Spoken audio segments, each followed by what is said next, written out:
Hey guys, welcome back to the Max Spence Business Podcast. Today I have a very special guest, but before I jump into that, if you guys like the content I'm putting out, the people I'm interviewing, please like, subscribe, leave a review. It helps out a ton with the podcast and also the people that are coming on the show. If you can go over to Apple Podcasts and leave a review, that helps out a ton as well.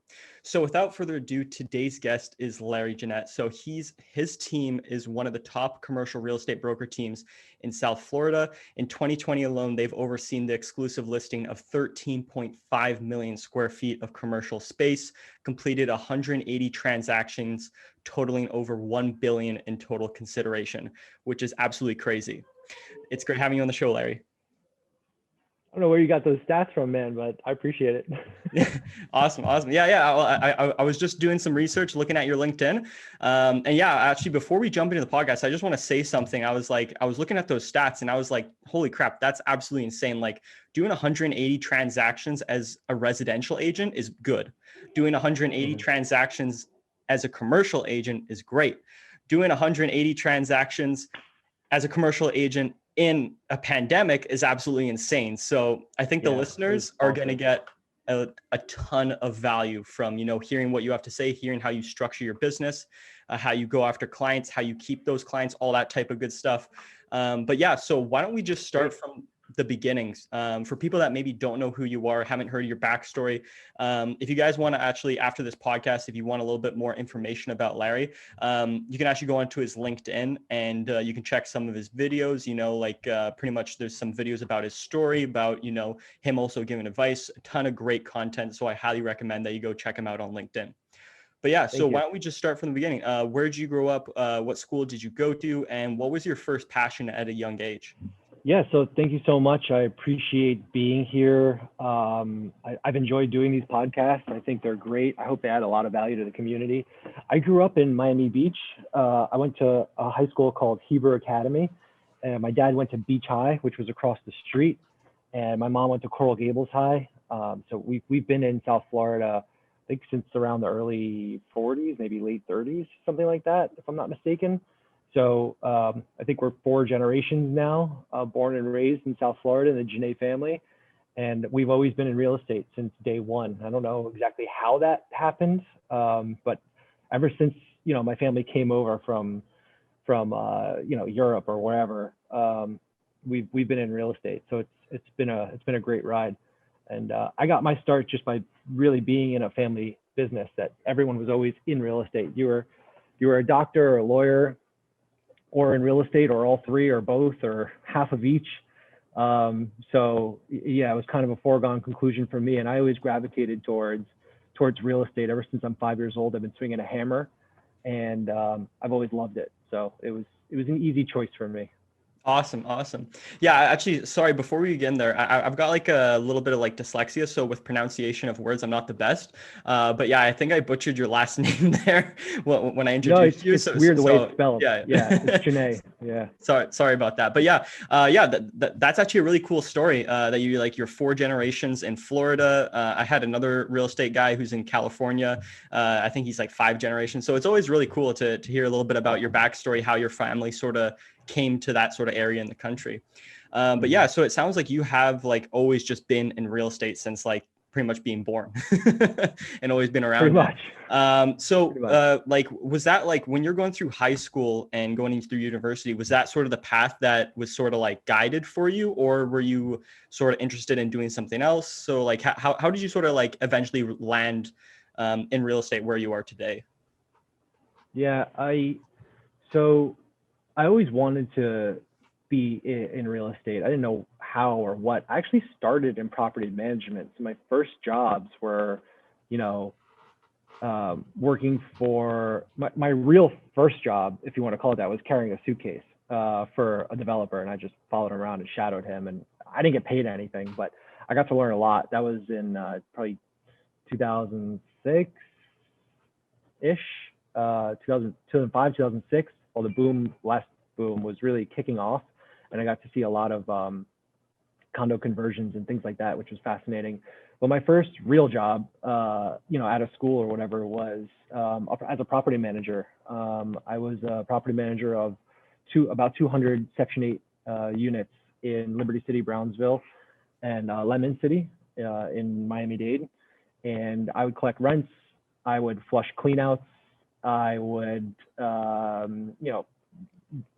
clean up vacant units, change out refrigerators, change carpeting, hire vendors, things like that. And that was an amazing experience. I mean, it was not something I wanted to do long term. It's just very interesting.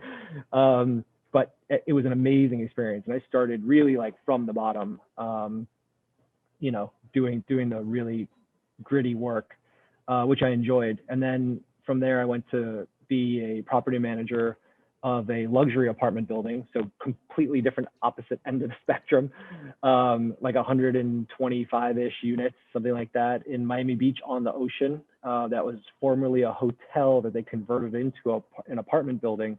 I was there to sign in the first residents in that apartment building. And I helped with property management and leasing and marketing as well. So that's how I really got my start. And it wasn't until I met my dry cleaner one day, and I was like, hey, like you run a great dry cleaners. Like there's this new building they just built across the street called Opera Tower, built by Tibor Hollow and family. And I said, wouldn't you like to expand? Don't you want another space? And he said, well, actually, I would. I'd love to go see it. So fast forward, I did a deal with my dry cleaner in the lobby of that building, and that was my first like commercial deal. And after I did that, I was like, property management stuff is not for me. I mean, it was great. I'm glad I had the experience, but I really, really like sales. And I made a ton of money on that deal. And I got to do a deal with Tibor Hollow, who's like a local hero. It's 55 million feet in 55 years is his claim to fame. The guy is like epic. Wow. And so after that, I was like, okay, I'm hooked. Wow. Yeah. That's absolutely incredible. So when you got your property, when you got into property management, did you have to get your real estate license? No. I mean, I had my real estate license like when I turned 18. I got it. Okay. Just because family's in the business, and I always knew I would do it. So I've had my real estate license since I was legally allowed to. Okay. But I just wasn't active. Okay. I would do a deal here or there. I think like a cousin of mine like felt bad for me and like let me like rent them their house, and like, I got like little deals here and there from people, I think just like pity deals, because I had no idea what I was doing or where I was going or what I was supposed to do with my life. So people helped me out, that were close to me, and I finagled some deals for some people and sold some off-market stuff here and there. But it really took off once I started working at Diverse Realty Services, and then I had a stint at Genet Property Group, which is my uncle's company. He's the principal there and owns, I think at this point, like 3.5 million feet, but back then it was probably around 2 million feet of small bay industrial and flex and office. So I helped with leasing and marketing and stuff like that there. And then once I joined CB, 2-3 years in, I've been here almost 10 years now. 2-3 years in, it really took off, and the volume started to just get kind of crazy, and it just grew from there. Wow. So were you always interested in, like, let's say like the more commercial style of like office buildings, retail, industrial, or were you like interested in apartment buildings? Like, out of those sort of asset classes, which one do you sort of enjoy the most, and why? Well, because I grew up around, I grew up around hotels, but I also grew up around industrial because of my uncle Benjay. He really showed me what a warehouse was when I was a little kid.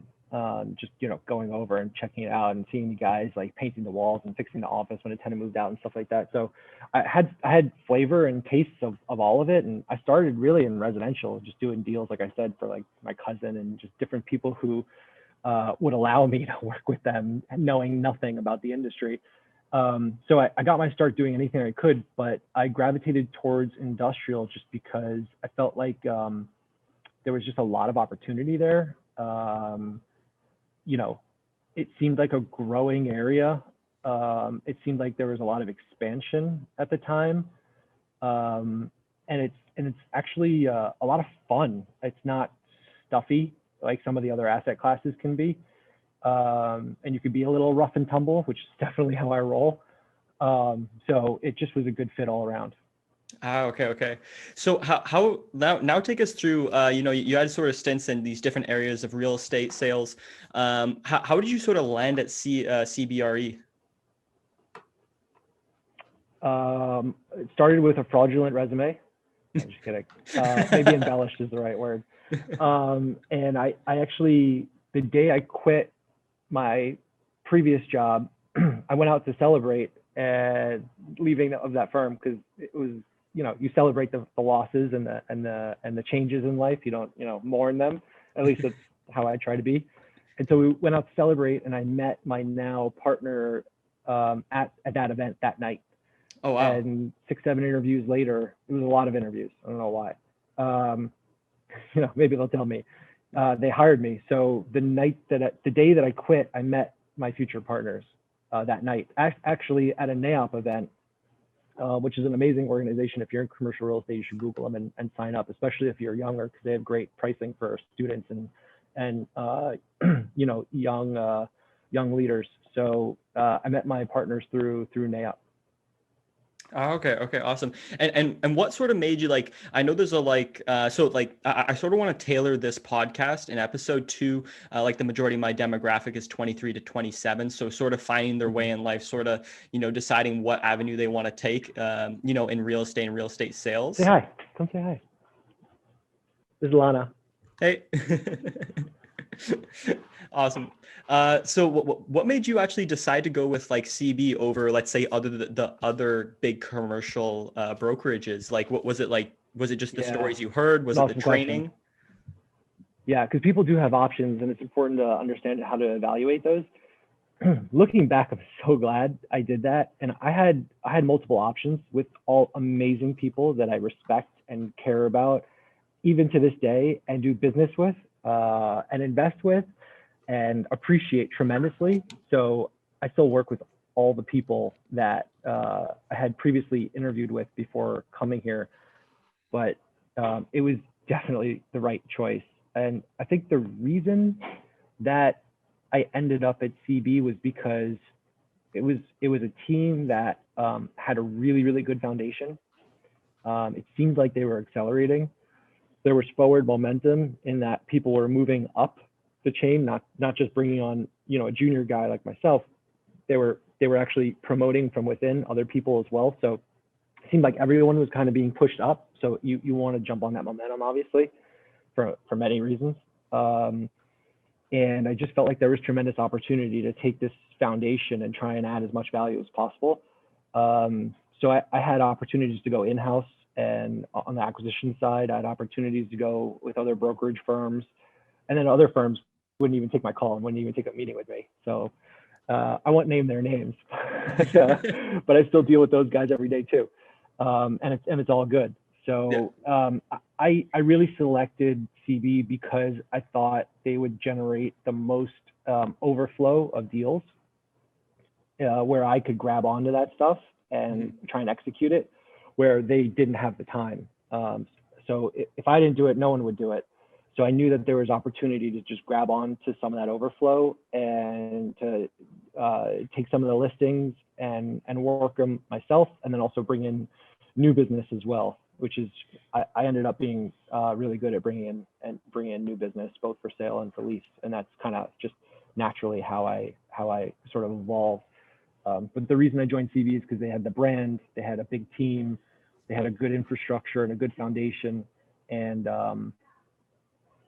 I just saw I saw it as the fastest way I could grow into what I wanted to be. Yeah, 100%. So how did you sort of stand, like, if you're sort of applying to be on like, the team you mentioned sounds like a great team. They've got great deal flow. Everybody seems to be going up. So that seems like a very prominent and good team to get on. But the only thing with that is like, how do you get onto one of those teams, right?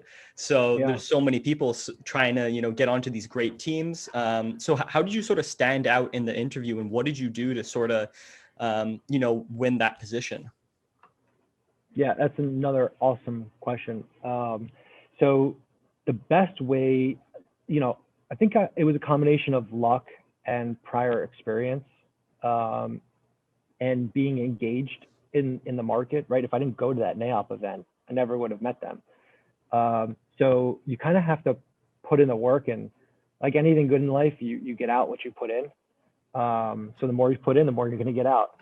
And so I didn't know it at the time, but I was focused and I had intent, and I knew exactly what I wanted. And I was working really hard to get to it. I was under a lot of pressure, just my own. I put it on myself because I wanted to do something, beyond I think what was normal. I had big shoes to fill with my dad, who had passed away a couple years before, and I felt that pressure, and it was all self-imposed. And I also had just gotten married, and like we wanted to have kids, and I was like, I got to do something. So I had a ton of pressure that I self-imposed, which propelled me. There's no question forward, and then a lot of love and support, which also helped. But you've got to, looking back, I realize now that I was very focused, and I had a strategy, and I was relentless. So when they didn't follow up for the next interview, I would just hound them, and just, when's the next interview? When's the next interview? Let's do this. Like, let's go. I'm ready. I held up my previous deal flow that I had done. So like the dry cleaner deal and some other deals I had done, and a building I had sold for like a family friend that owned an auto body shop. And I held those up like they were like these magnificent trophies, which to me at the time they were. And to these guys, they're like, oh, this kid's already done a bunch of deals. Like, he knows the market. He grew up here. He knows, what's going on. He can walk and chew gum. Like, he'll probably be okay. So I was a safe bet. I knew the neighborhoods and the community and the roads and the submarkets more or less, and I knew what a dock door was.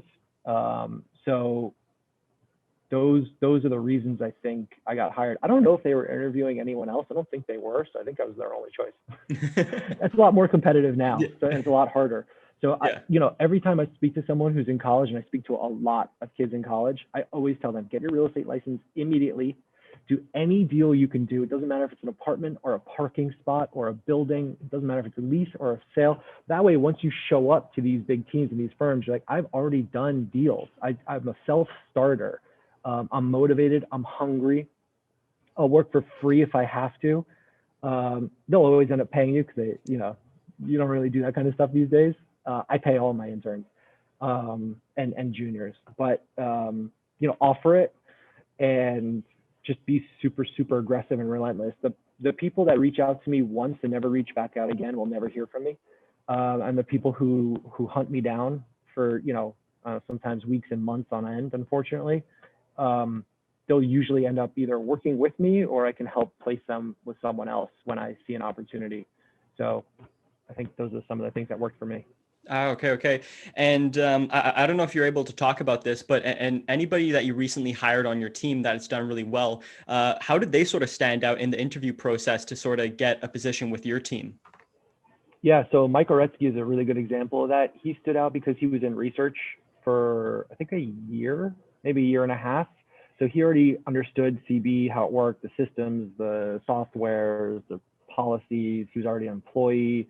And he knew enough of the market to where we felt comfortable and safe that he wouldn't mess it up too much. He was also hungry and a go-getter, which we liked. And people don't realize, but every day is a test, and people are watching you. People who have intent and who are focused are watching, and they're always paying attention. So every day is a test.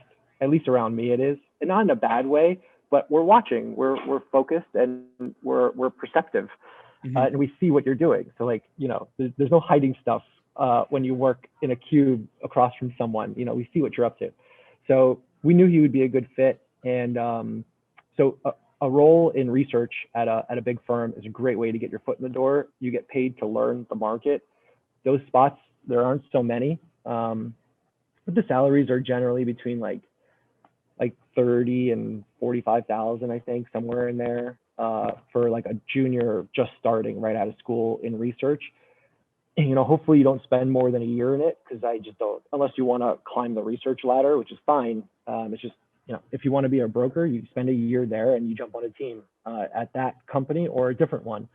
So research is a great way to kind of use as a stepping stone to get on a big team. Okay. Yeah. Those are some like amazing points. So yeah, just trying to get your foot in the door. And then also something that I want to sort of bring back to is like the networking, which is like, I think a lot of people sort of don't really think of that aspect, but like people want to work with people, like people want to work with the people that they like, right? So I mean, if you're able to have meetings with, like, I mean, like if you're able to sort of have like a 5-minute conversation with you, you know, before, like, let's say they submit their resume or anything like that, and you sort of know about them a little bit more, I think most likely people usually favor those people over somebody who's like, you know, they're fresh, they've never had they've never had any contact with them, and they all they have to go off is just their resume, right? But I mean, like that's what I've sort of seen in, like, in Canada, like, and speaking to different people, like just network is some of like the best ways to sort of get your foot in the door in different industries, right? You have So to be super aggressive and focused and have yeah, intent. yeah, 100%. So now going to like the sort of the beginning years of CB, how did you sort of make, like, you get on the team, and how do you make yourself stand out? What deals are you doing? And sort of how did you structure your first couple of years to sort of set you up for success later on down the road? Yeah, it's sink or swim, really. I mean, there's all kind of like training modules and excuse me, there's all kinds of training modules, and you know, they offer some training, but at the end of the day, you're either going to be able to execute on deals and get them done, or generate business and bring it in, or not, right? So at some point, you've got to just like start moving. Um, so I immediately started closing deals within the existing portfolio of the team. So talk about that overflow. They had a bunch of small bay products that they really didn't have a ton of time to get to, and they had bigger opportunities coming down the pipeline. So it was a great way for me to kind of segue into just doing deals immediately. Now I was executing on someone else's deal flow, and that's fine. That's a great way to start, but you really need to evolve at some point. You know, usually like 2 years in, I would say, is a good time to start really building your own book of business and bringing it into the team and adding value that way. So instead of just being, you know, a taker essentially, and yes, you're executing, you're doing their deals, but you're getting paid to do that. So instead of just taking from the pipeline, it's way more valuable, and you will accelerate your growth if you can grow the pie, not just be part of redistributing it. And it's important to have people who can execute, and transaction managers and all that stuff. It's all super important. But if you want to be a broker and you want to scale and you want to grow and you want to build something meaningful, the only way you can do that in brokerage is by bringing in additional business. So at some point, you've got to transition to that and focus on it and make sure it's part of your business plan. So the early years for me were simple: 16-hour days, which is not for everyone, but it was for me. 16-hour days for probably 4 or 5 years straight, no vacations, other than some long weekends here and there, you know, Memorial Day and things like that, and just grind it out. And that's what I did for many, many, many years. I finally got to the place where I developed enough business that I could slow down a little bit and take a breath. I still don't take vacations, really. I think my only vacation in the last 3 years that was more than a week was like one. All the rest were just, excuse me, were just long weekends. Yeah, yeah. So I had a different kind of, you know, desire where I wanted to do something that was just way beyond, I think, what most people are willing to do. I don't know anyone that works 16-hour days like that. Yeah. No, 100%. And the people that usually are successful, you know, some people look at them and they're like, oh, you know, they got lucky or they got this, but no, it literally, I've interviewed a lot of different entrepreneurs, and it always comes back to the same thing, is like, you know, it's years and years of grinding, doing those 16-hour days, doing those 12 to 16-hour days of grinding. And then, you know, 4 or 5 years down the line, it finally sort of sparks and takes off. And everybody's like, oh, you know, this guy got lucky or this girl got lucky, and, you know, they're an overnight success sort of type of thing. But it's like, no, like they've been in the trenches for 4 or 5 years, literally just grinding it out, like working sometimes for free for hours, just so they can build business or just get a new stream of revenue or build a system or something, right? Before, you know, that spark sort of lights the fire. That's so good. Yeah. And I mean, I sacrificed a lot. I won't get into the details because I just don't care to, but I sacrificed a lot for those 16 hours. And luckily it all paid off. And I still work psychotic hours, more than anyone I know. in this business at least. But I like it. I love it, and I love what I do, and I get excited by it. And we've been super successful, and I'm really grateful for that. But I do feel like it's kind of just the beginning. So even though we actually did 185 deals last year, even though we did 185 deals, I would like to dramatically exceed that in the coming years. So I think we have the opportunity to do something really, really special. I have the ability to bring people in who have no experience and elevate them to like an amazing level, which I think is like the coolest thing about my job, that I get to watch other people evolve and grow and make a lot of money and be successful. And I hope to be able to do that for a lot of people on this team. Yeah, 100%. So where do you think that hunger and focus comes from? Because like doing 185 deals is absolutely crazy. Like, did you build that, or was that just always in you? Like you just always wanted to do something that like exceeded expectations? First of all, it's a team effort. Mike Oretsky, Larry Genet, Tom O'Loughlin, Jake Zabidi, best partners a guy could ever possibly ask for. I really do believe we have the best team in the market, hands down. And I love those guys, and I think they're fantastic. All of them individually and collectively, we are really powerful together. And then, of course, our support is fantastic with Lana, Jaquan, Yorgos, and everyone who helps us on the back end, making sure all these things work and move forward. So nothing is possible without the team. If you're a single shingle, as I call it, it's very, very hard to scale something really meaningful. You could do great and you could do well and be successful, but unless you build infrastructure around your business, you're just going to be a one-off. You're not going to be able to really scale anything meaningful. And I am only interested in scaling something meaningful. I'm extremely focused on it. I'm investing in it. I'm building it every day, along with my partners. So nothing is done by one person at that level. It's only done by a group, a team that cares about each other and respects each other and wants to help each other. So we have a really, really good thing going here. And it all comes down to leveraging people for a mutual benefit, technology, and capital.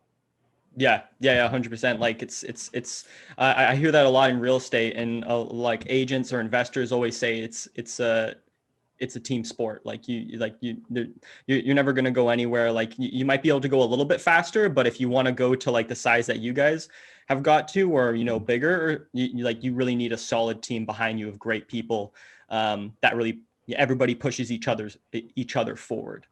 So now I sort of want to touch on like new business. How do you guys like? What advice can you give for an agent sort of building their book of business? Cold calling, door knocking. It's not complicated. You use the deals that your team has already completed as a track record. You go to all the neighbors, and you don't stop calling until they pick up and hire you. Just being aggressive, assertive, conveying confidence, and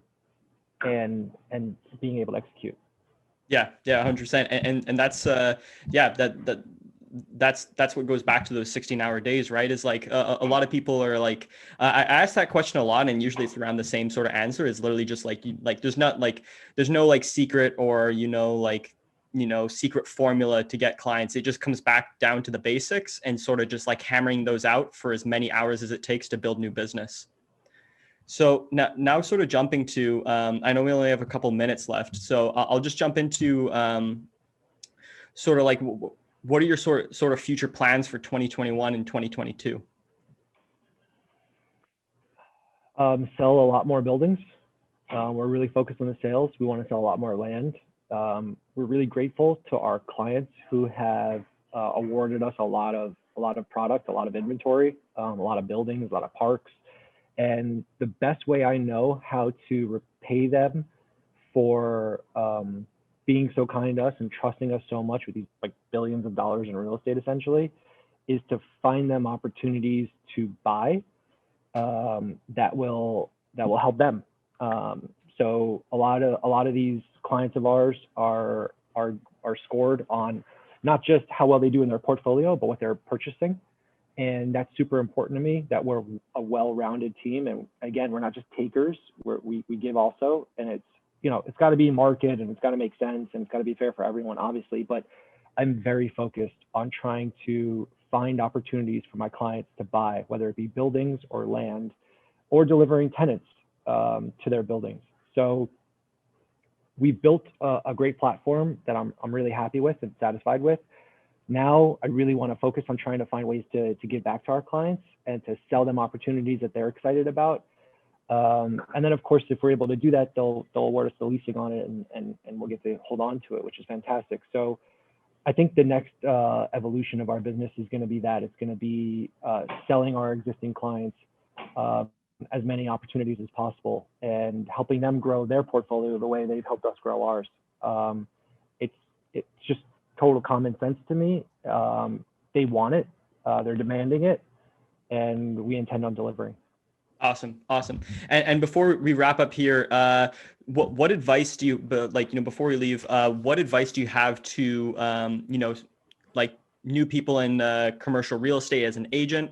And then also, how would you stand out in an interview today? I think you have to convey knowledge of the market. You have to understand the market, the dynamics. You have to know who you're speaking to and understand who their clients are. You have to do research on them. Your resume has to be polished and buttoned up, no grammatical errors, no period on one sentence, no period on the next sentence. Those things are telltale signs of someone who is not putting in enough effort. And you have to be super aggressive and assertive and never give up. A lot of people don't realize this, and it's gotten more common knowledge, but and it's a little cheeky to say, but you never make the sale on the first call. You make it between the 7th and the 10th call. So it's the same thing with interviewing and getting a job. Your job is to get a job. And if your job is to get a job, that's sales. You better sell yourself and sell it hard. So, like I said, you're being every day is a test, and you're being graded, whether you like it or not. And people are always selling themselves. When you go to look for a job, you're selling yourself. You might not be selling a building, but you're selling your capabilities as a person. And you should really put a lot of thought, effort into that, and ask people who you know and respect to help you and craft a message that will convey a lot of value. If you could do those things, you'll be just fine. Awesome. Well, thank you again, Larry, for coming on the show. It's been an absolute pleasure listening to you and hearing the advice that you have. I believe a lot of the listeners are going to get a ton out of this podcast. Where can people find out more about you, your personal brand, and then also if they want to reach out and have a conversation with you? If you just Google Larry Genet, I covered 3 pages. It's really ridiculous.